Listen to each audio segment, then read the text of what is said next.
وہ حضرت حنظلہ رضی اللہ تعالیٰ عنہ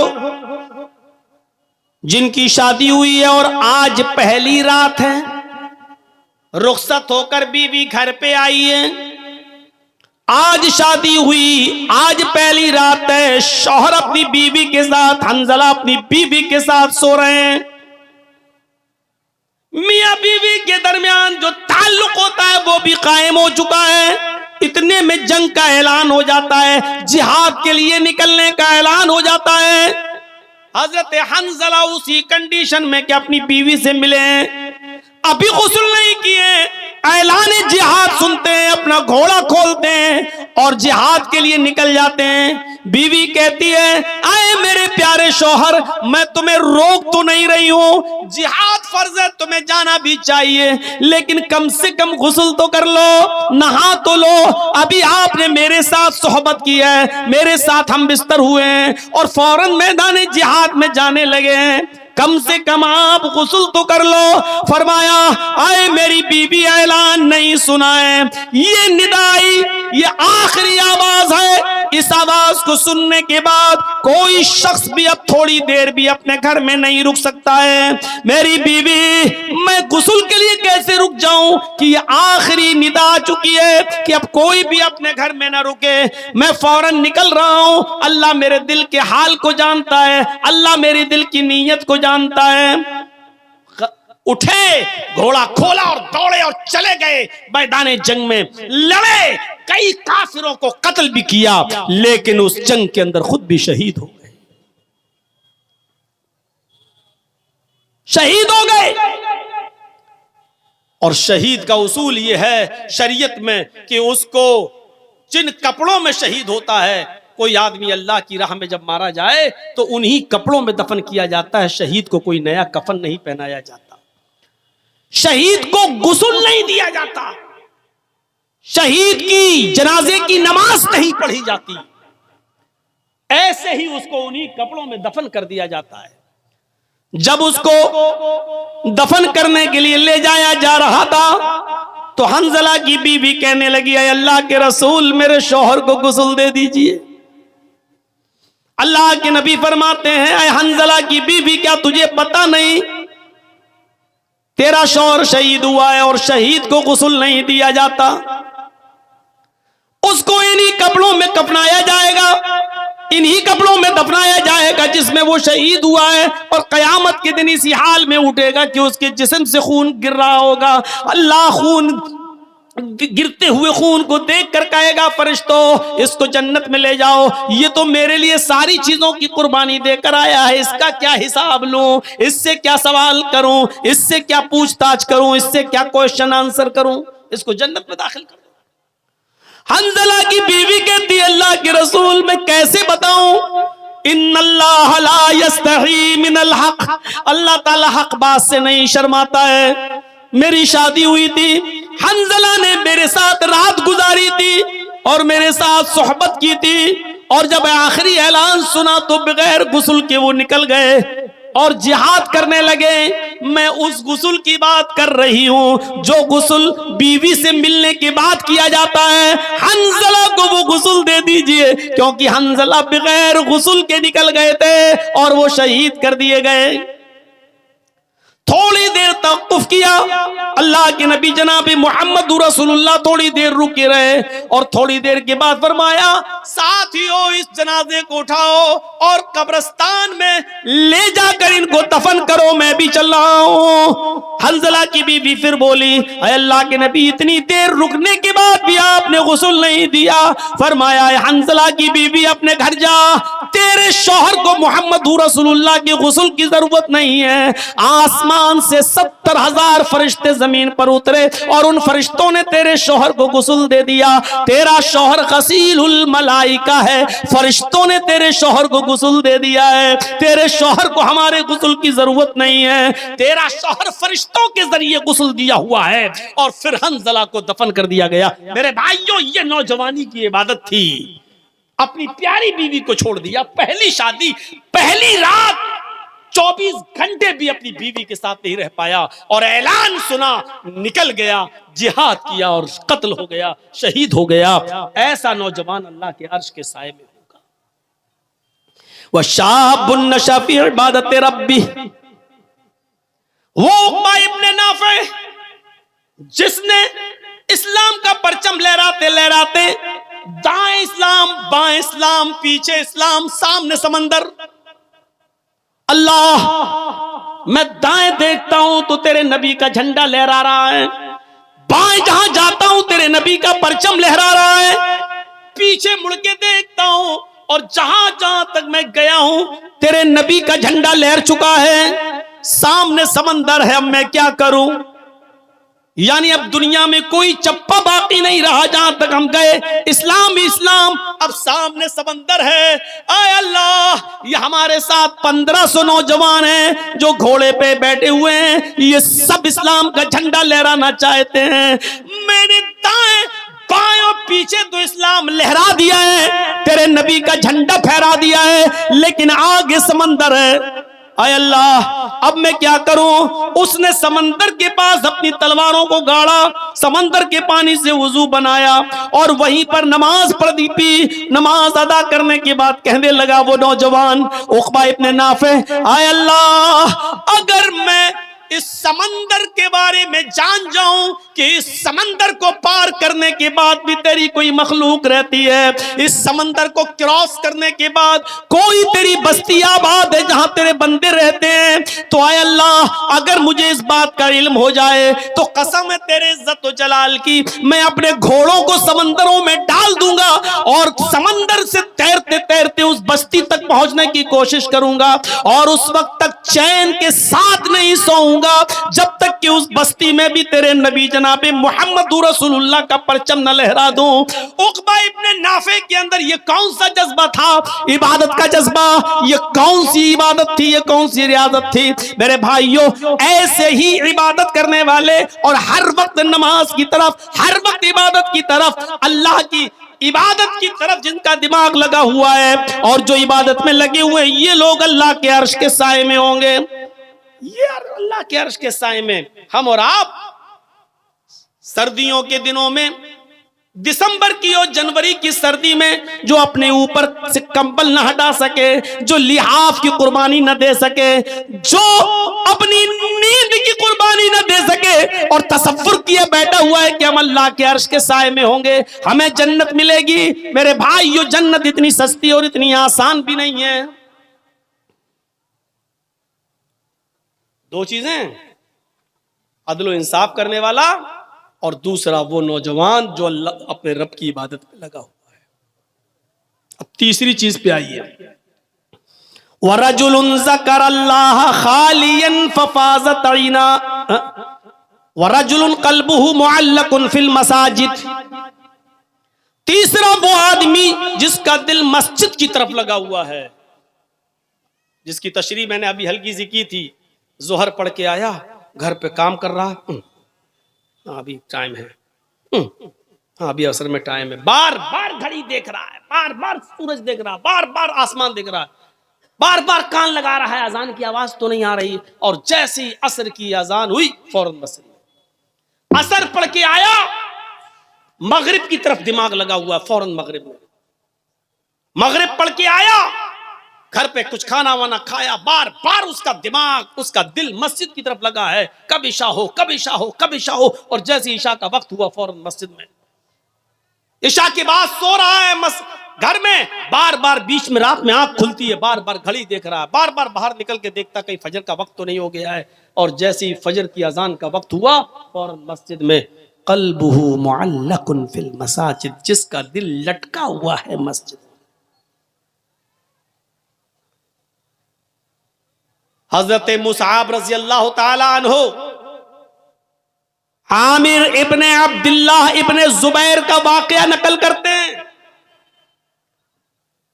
حضرت مصعب ابن عمیر حضرت عامر ابن عبداللہ ابن زبیر کا واقعہ نقل کرتے ہوئے کہتے ہیں کہ وہ سخت بیمار، آخری سانسیں لے رہے ہیں، کافی کمزوری اور جسم میں ان کی نقاہت ہے، کمزوری ہے، اور اتنے میں ان کے کانوں میں اذان کی آواز جاتی ہے، اور نوٹ کیجئے گا یہ مغرب کی اذان ہے، مغرب کی اذان کی آواز ان کے کانوں میں جاتی ہے، اللہ اکبر اللہ اکبر، اذان کی آواز سنتے ہی عامر ابن عبداللہ ابن زبیر کہتے ہیں اپنے گھر والوں سے مجھے اٹھاؤ اور مسجد کی طرف لے کر چلو۔ بچوں نے کہا رے آپ کی حالت دیکھیے کیا ہے، آپ نہیں جا سکتے، آپ لیٹے رہیے، ایسے ہی لیٹ کے نماز پڑھ لیجئے۔ عامر ابن عبداللہ ابن زبیر کا جو جواب تھا وہ سنیے، کہتے ہیں کہ میرے بچوں، میں اللہ کے داعی کی آواز پر لبیک کیوں نہ کہوں؟ اللہ کی طرف بلانے والا داعی دعوت دے رہا ہے نماز کی، میں اس کی دعوت پر لبیک کیسے نہ کہوں؟ مجھے تھوڑا سا سہارا دے دو، مجھے اٹھا دو اور مجھے مسجد تک پہنچا دو، بیمار ہیں، آخری وقت ہے۔ ابھی آپ کو پتا چل جائے گا ان کا آخری وقت بھی ہے، کس کنڈیشن میں ہیں وہ۔ جب انہوں نے ضد کی کہ میرے بچوں دیکھو قیامت کے دن میں تم سب کا گریبان پکڑوں گا اگر تم نے مجھے مسجد میں نہیں پہنچایا، یہ آواز کی اذان کی آواز میرے کانوں میں پڑ گئی، اب اللہ کے داعی کی آواز پر لبیک کہنا ضروری ہے، مجھے مسجد میں جانا ہے۔ اب ان کی ضد کے آگے ان کے بچوں نے ان کو اٹھایا، محلے کے 2-4 لوگ اور آ گئے، انہوں نے بھی سہارا دیا اور گھر میں کسی طریقے سے ان کو وضو کروانے کے بعد مسجد میں داخل کر دیا۔ وہ مسجد میں داخل ہو جاتے ہیں اور جماعت کے ساتھ مغرب کی نماز پڑھنے لگتے ہیں، اور جب نماز پڑھتے ہیں تو آپ اندازہ لگا سکتے ہیں کہ مغرب کی 3 رکعتیں ہوتی ہیں، وہ بیٹھ کر نماز ادا کر رہے ہیں، ابھی 1 رکعت ہی وہ نماز ادا کر سکے کہ 1 رکعت نماز پڑھنے کے بعد ان کا انتقال ہو جاتا ہے۔ وہ اسی مسجد کے اندر 1 رکعت نماز پڑھنے کے بعد انتقال کر جاتے ہیں۔ اب آپ اندازہ لگا سکتے ہیں کہ وہ کتنے بیمار رہے ہوں گے۔ اتنی بڑی بیماری کے باوجود وہ یہ کہہ رہے ہیں کہ اذان کی آواز جب میرے کانوں میں پہنچ گئی ہے تو پھر میں اللہ کے داعی اور اللہ کی طرف بلانے والے آدمی کی دعوت پر میں لبیک کیسے نہ کہوں، اس کی آواز پر میں لبیک کیوں نہ کہوں، لہٰذا مجھے وہاں تک پہنچاؤ۔ اور پہنچایا گیا اور 1 رکعت پڑھی اور انتقال کر گئے۔ ان کا دل مسجد کی طرف لگا ہوا تھا۔ رجل قلبہ معلق فی المساجد، یہ ہے اذان ہو رہی ہے لیکن مجھے مسجد میں پہنچاؤ، اذان ہو رہی ہے مسجد میں پہنچاؤ۔ یہاں اذان ہوتی ہے ہم لوگ چائے پیتے ہیں، یہاں اذان ہو رہی ہے ہم لوگ بازاروں میں سبزیاں خرید رہے ہیں، یہاں اذان ہو رہی ہے ہم لوگ اپنے کاروبار میں لگے ہوئے ہیں، یہاں اذان ہو رہی ہے ہم اپنے بینک میں نوکری کر رہے ہیں، یہاں اذان ہو رہی ہے ہم اپنے بزنس میں لگے ہوئے ہیں، یہاں اذان ہو رہی ہے ہم اپنے کھیتوں میں لگے ہوئے ہیں، اپنے کاروبار میں لگے ہوئے ہیں، اور تصور ہے کہ ہم جنت میں جائیں۔ ارے اللہ کے عرش کا سایہ نہیں ملے گا، جنت تو بہت دور کی بات، اللہ کے عرش کا سایہ بھی نہیں ملے گا۔ امام بغوی نے اپنی مشہور و مایہ ناز کتاب السیر کے اندر عبید اللہ القواریری کا ایک واقعہ نقل کیا ہے کہ وہ شام بصرہ کے رہنے والے تھے، بصرہ کے، ان کے گھر کوئی مہمان آ گئے۔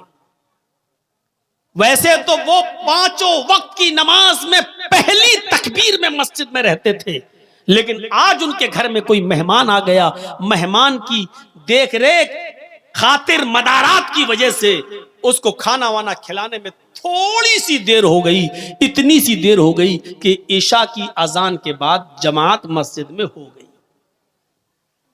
وہ اپنے مہمان کو کھانا کھلانے کے بعد مسجد کی طرف گئے تو کیا دیکھتے ہیں کہ مسجد سے لوگ نماز پڑھ کے واپس آ رہے ہیں۔ پوچھا کہ کیا ہوا؟ کہ جماعت ہو گئی۔ وہ دوسرے محلے میں گئے کہ وہاں جا کر شاید نماز مل جائے، جماعت مل جائے، لیکن دوسرے محلے میں جاتے ہیں تو کیا دیکھتے ہیں کہ ادھر بھی جماعت ہو چکی ہے۔ انہوں نے بصرہ کی آس پاس کی جتنی مسجدیں تھی کوشش کر کے دیکھ لیا کہ کہیں جماعت مل جائے، کیونکہ جماعت کا ثواب اکیلے نماز پڑھنے سے 27 گنا زیادہ درجہ رکھتا ہے۔ اس ثواب کی امید میں وہ جاتے ہیں کہ نماز ادا کر لوں، جماعت مل جائے، لیکن ان کو بصرہ کی کسی مسجد میں عشاء کی جماعت نہیں ملی۔ تو پھر وہ اپنے گھر آ گئے اور اپنے گھر پہ انہوں نے جائے نماز بچھائی، مصلی بچھایا اور عشاء کی نماز وہ پڑھنے لگے۔ جب وہ ایک مرتبہ 4 رکعت عشاء کی پڑھ چکے تو کہنے لگے کہ عشاء کی نماز جماعت کے ساتھ اگر میں پڑھتا تو 27 گنا درجہ ملتا، 27 گنا ثواب ملتا، تو کیوں نہیں میں جماعت کے ثواب کو پہنچنے کے لیے عشاء کی نماز کو 27 بار پڑھ لوں۔ اگر میں 4 رکعت کر کے 27 مرتبہ اگر میں نماز پڑھوں گا تو ہمیں جماعت کا ثواب مل جائے گا۔ تو انہوں نے اپنے گھر میں عشاء کی نماز کو 27 مرتبہ پڑھا، 27 بار، 4 رکعت پھر ہو گئی، چلو اب دوبارہ کھڑے ہو گئے، پھر 4 رکعت، پھر تیسری بار کھڑے ہو گئے۔ انہوں نے عشاء کی نماز کو کتنی بار پڑھا؟ 27 بار۔ اس کے بعد مطمئن ہو گئے کہ اب مجھے جماعت کا ثواب مل گیا، یعنی انشاءاللہ جو جماعت مجھ سے چھوٹی ہے اس کے برابر ثواب مل جائے گا۔ اس کے بعد جب بستر پہ سونے گئے، علامہ بغوی، امام بغوی سیر میں نقل کرتے ہیں، جب وہ بستر پر لیٹتے ہیں تو خواب میں دیکھتے ہیں کہ وہ گھڑ سواروں کے ساتھ دوڑ رہے ہیں۔ ایک قوم ہے، کچھ لوگ جو اپنے گھوڑوں کو دوڑا رہے ہیں، مقابلہ کر رہے ہیں۔ عبید اللہ القواریری بھی اس قوم کے ساتھ اپنے گھوڑے کو دوڑا رہے ہیں، اور کیا دیکھتے ہیں کہ سارے لوگ آگے آگے جا رہے ہیں، سب کے گھوڑے مجھ سے آگے دوڑ رہے ہیں، میرا گھوڑا سب سے پیچھے کی طرف ہے۔ میرے گھوڑے سے آگے ایک اور آدمی ہے، وہ بھی اپنا گھوڑا دوڑا رہا ہے، میں اس سے بھی آگے نکلنا چاہتا تھا کہ میں نے اپنے گھوڑے کو ایڑ لگائی، میں نے اپنے گھوڑے کو ٹھوکر ماری، میں نے اپنے گھوڑے کو کوڑا مارا کہ آگے نکلے۔ تو مجھ سے آگے جو سواری تھا، مجھ سے آگے جو گھڑ سوار تھا، وہ کہنے لگا اے عبید اللہ، اپنے گھوڑے کو ایڑ مت لگاؤ، اپنے گھوڑے کو کوڑا مت مارو، مجھ سے آگے نکلنے کی کوشش نہ کرو۔ اے عبید اللہ، تم ہمارے برابر نہیں آ سکتے ہو، ہم سے آگے نکلنا تو بہت دور کی بات، تم کتنا بھی نیا گھوڑا لے لو، اچھے سے اچھا گھوڑے پہ بیٹھ جاؤ، لیکن تم ہمارے گھوڑے سے آگے نہیں نکل سکتے۔ عبید اللہ القواریری کہتے ہیں کہ آخر تم یہ بات کیسے کہہ رہے ہو؟ میرا گھوڑا تمہارے گھوڑے سے اچھا ہے، اور پھر بھی ہم تمہارے گھوڑے سے آگے نہیں نکل پائیں گے، آخر وجہ کیا ہے؟ تو وہ شخص کہنے لگا جو مجھ سے آگے تھا، اے عبید اللہ، تم ہم سے اس لیے آگے نہیں نکل سکتے کیونکہ عشاء کی نماز ہم نے جماعت کے ساتھ پڑھی ہے، اور تم نے عشاء کی نماز جماعت کے ساتھ نہیں پڑھی۔ 27 مرتبہ نماز پڑھنے کے بعد بھی وہ درجہ نہیں ملا جو جماعت کے ساتھ نماز پڑھنے کا ملا۔